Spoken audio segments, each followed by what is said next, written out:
우리 구독자분께서 최근에 시장 자체가 내려가도 너무 내려간다 라고 말씀을 해주셨는데요. 하락이 지속되면서 이런 하락폭들이 상당하다 보면은 당연하게도 투자 심리는 위축되고 다 팔고 그냥 그만두고 스트레스 안 받고 싶은 것들이 당연한 심리입니다. 10명 중에 9명은 이런 똑같은 투자 심리이기 때문에 어쩔 수가 없는 거고요. 하지만 바라보는 관점만 좀 다르게 보실 줄 아신다면 투자 심리 컨트롤하고 오히려 시장을 활용하는 데 있어서 분명히 큰 도움이 되실 겁니다. 지금 리플이 암호화폐 시장에서 다시 한번 큰 그림을 그리고 있는 상황이에요. 1조 8천억짜리 인수를 단행을 했는데요. 이건 단순한 기업 인수를 넘어가지고 전 세계 금융시장을 XRP 생태계로 끌어들이는 핵심 연결이 될 것으로 보여지는 상황입니다. 아무래도 이번에 중국 측에서 보복 관세를 부과하겠다라고 선언을 했고, 그리고 트럼프는 여기에 다시 한번 또 104%의 엄청난 보복 관세를 먹인다라고 엄포를 놓으면서 암호화폐 시장이 추가적인 낙폭을 기록하고 있는 것은 맞지만,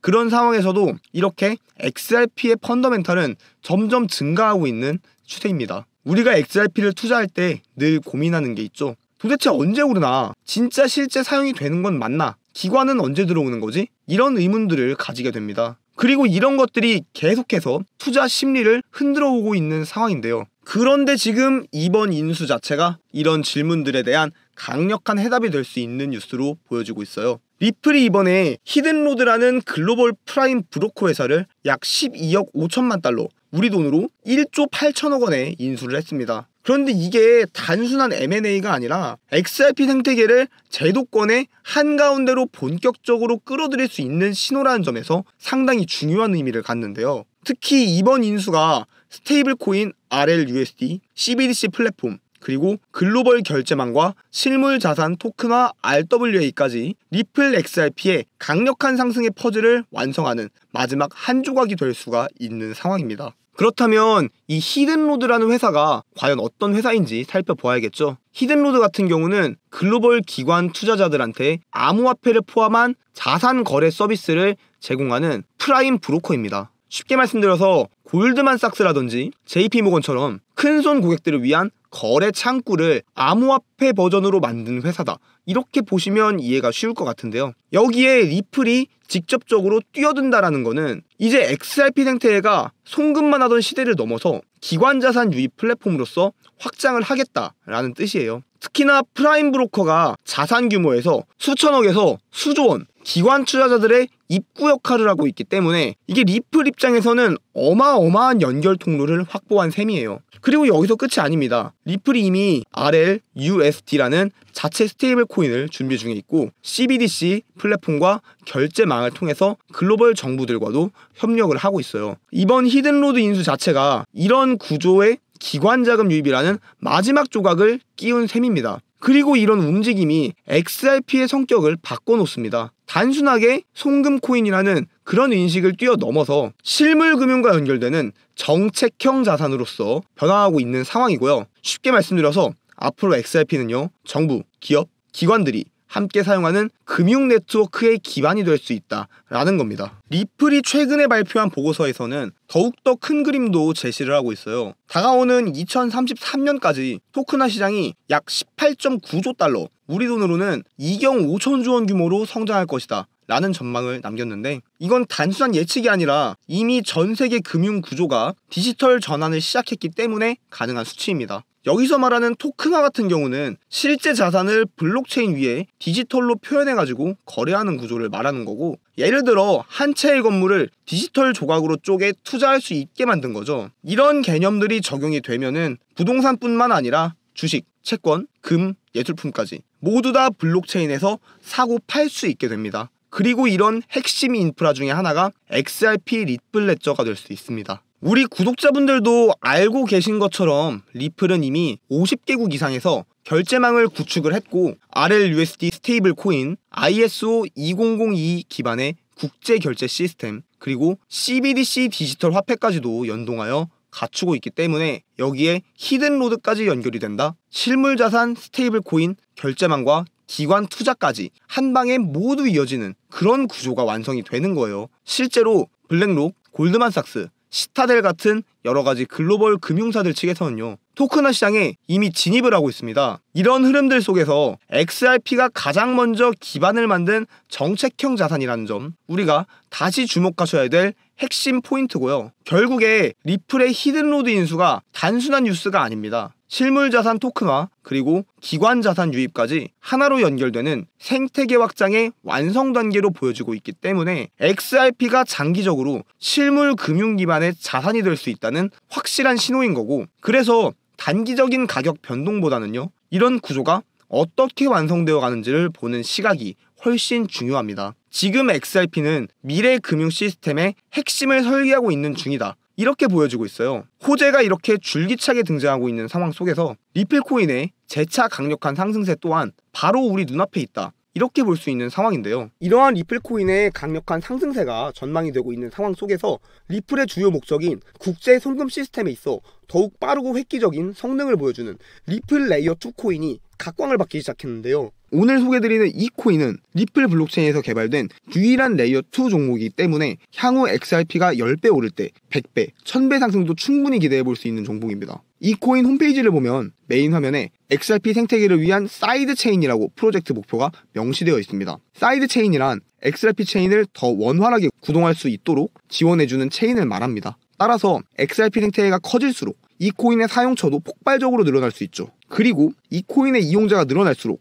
XRP 또한 원활한 환경에서 서비스를 제공할 수 있기 때문에 두 코인은 공생관계라고 할 수 있습니다. 이 코인의 백서를 보면 XRP 레저에 포크라고 되어 있죠. 하드 포크와 비슷한데 XRP의 좋은 특성은 유지하면서 레이어 2의 존재 가치인 확장성 개선을 위한 추가적인 코드 개발 가능성을 열어둔다는 개념입니다. 그렇기 때문에 레이어 2 스마트 컨트랙트를 맡고 있다고 설명하고 있죠. 향후 리플 생태계에서 결제는 레이어 1, 즉 리플 레저에서 처리하고 어플리케이션 등의 서비스 영역은 레이어 2인 이 프로젝트를 통해 처리되는 것입니다. 사실 이 부분 때문에 기술자들이 모인 리플 커뮤니티에서 우려한 것이 뭐냐면 앞으로 이 코인으로 수요가 너무 많이 몰릴 것이라는 거죠. 레이어 2는 앞으로 블록체인이라는 뿌리 위에 펼쳐질 꽃과 열매들, 즉 블록체인 전용 앱들을 연결합니다. 이 중요한 연결이 거의 이 코인 하나에 집중되어 있는 상태예요. 그래서 기술자 커뮤니티에서 이 코인이 혹시라도 XRP보다 커질 것을 우려한다는 것입니다. 이에 대해 리플 기술자 대표를 맡고 있는 슈와르츠가 이렇게 얘기합니다.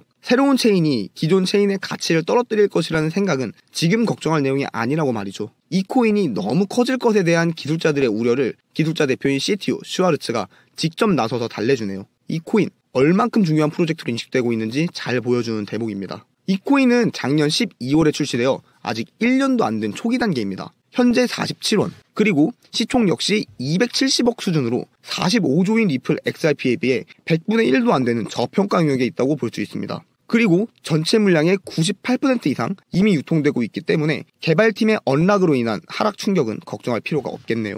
이 코인은 리플과 직접 연결되어 앞으로 리플 생태계 구성의 핵심 역할을 맡게 되는 만큼 리플 CTO의 집중 관리를 받고 있는데요. 아직 저평가의 영역에 있는 가장 큰 이유는 리플사에서 프로젝트에 지대한 관여를 하고 있는데 아직 공개적으로 꺼내고 싶지 않아 하기 때문입니다. 리플의 완전한 소송 종료가 받쳐줘야 전략적으로 금융권 사업 전개가 시작되겠죠. 그때 이 코인은 폭발하게 됩니다. 그것을 지금 미리 펼쳐서 망치고 싶지 않은 거죠. 아직 리플 네트워크 내부 거래 정도로 맡고 있는 것을 통해 유추 가능한 부분입니다. SEC의 소송 종식은 곧 리플 채택과 직결됩니다. 그에 따라 금융권의 리플 시스템 도입은 확장되죠. 금융권의 요구사항은 다양합니다. 국가와 지역별 특수성들 때문인데요. 이러한 케이스 하나하나에 대응해야 하기 때문에 리플은 확장성을 높여야겠죠. 그래서 이 코인이 등장한 것입니다. 리플 생태계 확장을 가능하게 하기 때문에 기술자 커뮤니티에서는 오히려 이 코인이 너무나도 커질 것을 우려한 것이죠. 리플 XRP 성장과 함께 수백, 수천 배 동반 성장할 이 코인 정보를 저희 구독자 여러분들께만 무료로 공유해드리려고 합니다.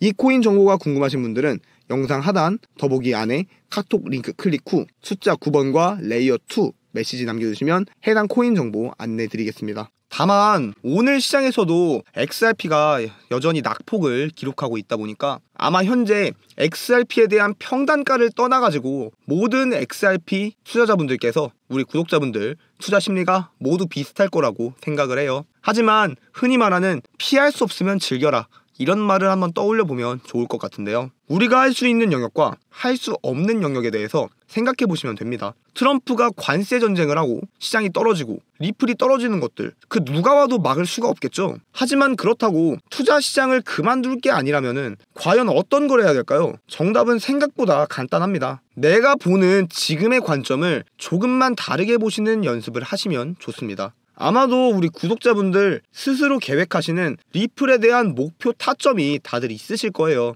그러면 그 구간까지 한 번에 가면은 좋겠지만요, 그러기에는 내가 지금 비중과 수량이 적다라고 생각을 하시면 됩니다. 그렇다라고 했을 때 당연히 기존의 수량보다 보유 수량을 늘려야 되는데, 높은 가격보다 낮은 가격에서 비중과 수량을 늘리는 것이 훨씬 더 효율적이겠죠. 만약이라도 이대로 쭉 상승해버리고 내 목표 가격까지 금방 도달했으면은 낮은 수량으로 목표 가격을 도달해버리게 된 겁니다. 빠르게 목표가까지 도달을 했지만 결과가 불만족스러운 결과가 나왔겠죠. 하지만 이런 단기 하락의 기회를 준다? 그렇다면 목표가까지의 시간은 조금 걸린다라고 하더라도 그 목표치에 도달했을 때 결과값은 훨씬 더 만족스러울 거라는 거예요. 제가 직접 안내드리고 있는 리플 전용 정보 공유방에서도 설명드리고 있는 내용이지만, 실제로 한 달 전쯤에 2월 28일 다시 한번 안내드리고 나서도 시간이 많이 흐르고 또 4월 8일에 매수 체결이 완료되었습니다. 그 기준점을 잡고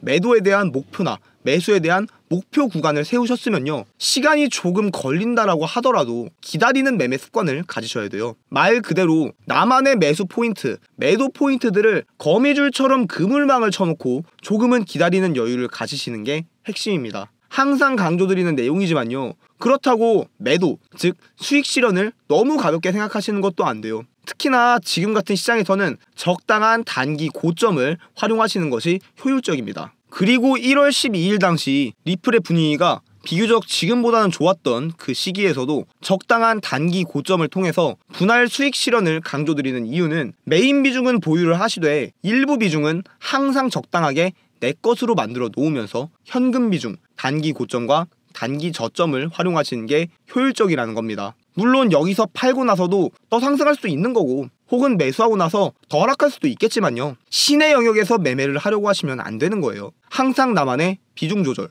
원칙 매매를 습관화하시면서, 물론 팔고 나서 더 상승할 수도 있겠죠. 혹은 매수하고 나서도 더 하락할 수도 있겠지만요, 신의 영역의 매매를 도전하려고 하시면은 결국에는 되지가 않습니다. 항상 나만의 패턴, 나만의 비중 조절, 원칙 매매, 이런 것들을 습관화하셔가지고 시장에서 흔들리지 않고 투자 심리를 잘 지켜나가는 거, 이것 또한 정말 중요하기 때문에 말씀드리는 내용이고, 너무 어렵게 투자를 생각 안 하셨으면 좋겠습니다.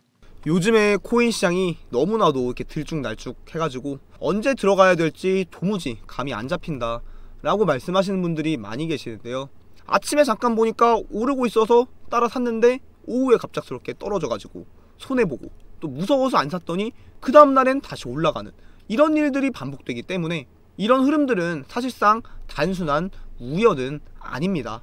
매일매일 시장을 보면은 반복되는 시간대가 있고요, 반복되는 패턴이 있고, 이런 것들을 먼저 아는 사람들은 조용히 들어갔다가 반등할 때 미리 나오는 전략을 취하셔야 되는 거고요, 결국에는 아시는 분들만 수익을 계속 보시는 거고, 모르면은 당할 수밖에 없는 이런 시장 패턴을 현재 보여주고 있습니다. 예를 들어 가지고 요즘 시장 같은 경우에는 미국장이 마감된 직후에 오전 6시부터 8시 이 사이, 이 시간대는 가격 자체가 좀 잠잠해지고요, 고래들의 매수세가 들어오는 경우가 많습니다. 그리고 오후 4시부터 6시 사이, 이때는 미국장 열리기 직전에 잠깐 눌림목이 나오는 구간이 있어요. 그렇기 때문에 이때 미리 진입을 하면은 미국장 열리고 나서 밤 11시 이후부터 펌핑 타이밍에 수익을 챙길 수 있는 그런 구조가 만들어지게 됩니다. 하지만 이런 패턴들이 당연히 무조건적인 것은 아니고 그날그날의 시장 타이밍에 따라서 달라진다는 점, 그렇기 때문에 중요한 거는 지금 하락을 했을 때 매수를 해도 되는 건지, 상승을 했을 때 매도를 해도 되는 건지, 타이밍을 분석하는 것이 상당히 중요하고요, 단순하게 이 코인 사세요 이렇게 말씀드리는 게 아니라, 오늘은 기다릴 때다, 지금은 소량만 들어가자, 지금 반등 나오면은 본격적으로 진입이다, 이런 식으로 그날그날 시장 분위기에 맞는 전략을 쉽게 알려드리고 있습니다. 시장은 항상 같은 방향으로만 움직이지는 않기 때문에 단순하게 감에 의존한 투자보다는요, 데이터를 바탕으로 한 전략들이 훨씬 더 유리할 수밖에 없는 것이고, 지금 이 순간에도 어떤 코인을 사야 되나 고민 중이시라면 혼자서 끙끙 앓지 마시고 함께 흐름 읽고 타이밍을 정확히 잡는 투자를 함께 시작해 보셔도 좋을 것 같습니다. 제가 직접 코인 무료 정보 공유방을 운영 중에 있기 때문에 입장을 원하시는 분들은 영상 하단 더보기 혹은 고정 댓글에 있는 카카오톡 링크를 통해서 입장 신청해 주시면 제가 한 분 한 분 입장 도움 드리도록 하겠습니다. 오늘 영상이 도움이 되셨다면 구독과 좋아요만 부탁을 드리고 댓글로 우리 구독자분들의 리플 코인 전략도 함께 공유해 주세요. 시장의 기본적인 흐름들 같이 한번 읽어나가 보도록 하겠습니다. 시청해 주셔서 감사합니다.